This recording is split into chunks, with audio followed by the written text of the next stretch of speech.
Hi there, Colin Klupik here with you. In this video, we'll do a brief overview of some of the simple woodworking tools or hand working tools that you'll see in a TAS workshop.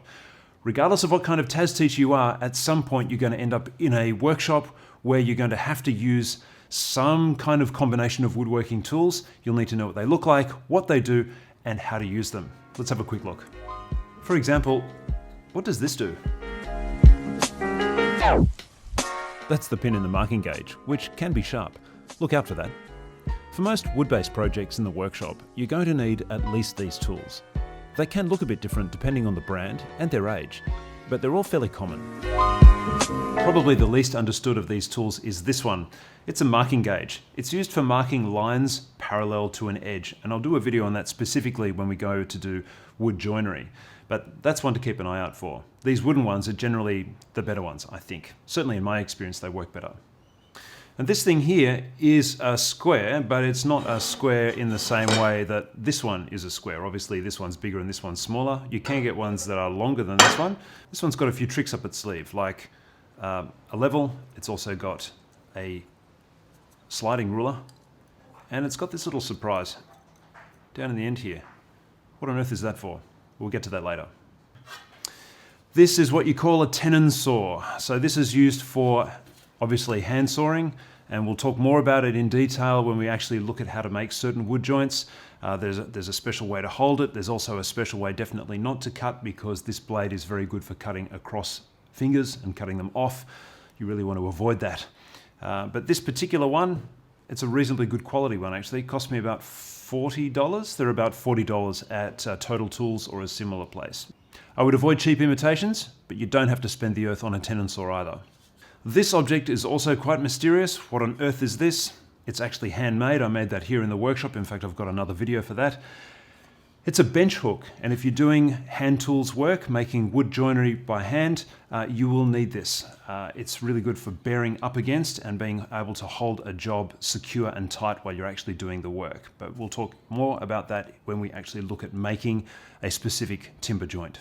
You'll notice in that overview footage that I actually pointed out the pencil. You're probably thinking, you're kidding me, right? I'm at university and you're teaching me about a pencil. Not teaching you about the pencil so much, but the fact that, do you know how many times I've been asked, "Sir, do you have a pencil?"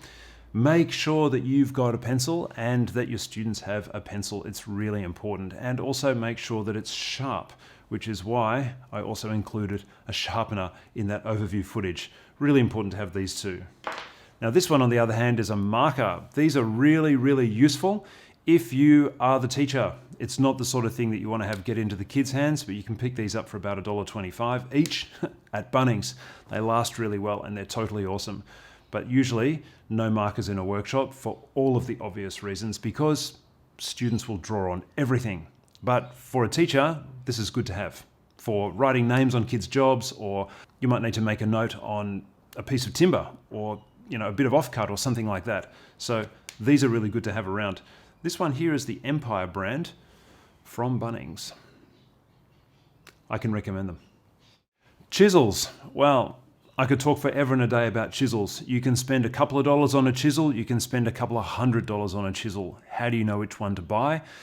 Well, again, I've got more detailed information on that in another video, but this is a really nice middle of the range chisel. This is a Kinchrome chisel. Again, you can buy this from Bunnings. And the reason why I keep pointing out things from Bunnings is because there's always going to be a Bunnings near your school somewhere.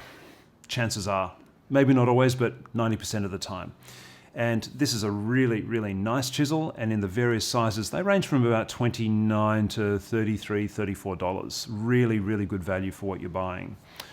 Again, we'll look at those in more detail in another video. This one here, it's a mallet. In fact, it's a rubber mallet. Now you might be thinking, you're kidding me, right? You're trying to teach me about a mallet?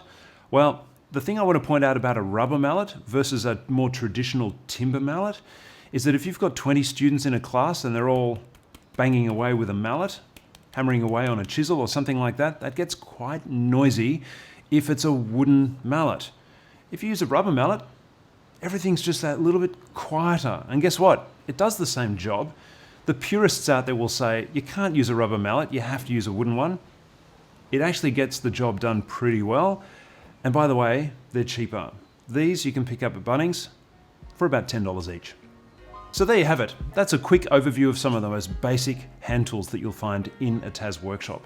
They'll come alive a little bit more as you see me using them in other videos, but at least for now you'll be able to walk into a workshop and say, yep, I know what that is, and I know what that is, I know what they're called, and I know what they do. And that's going to make you feel a lot more comfortable. We'll see you in the next video.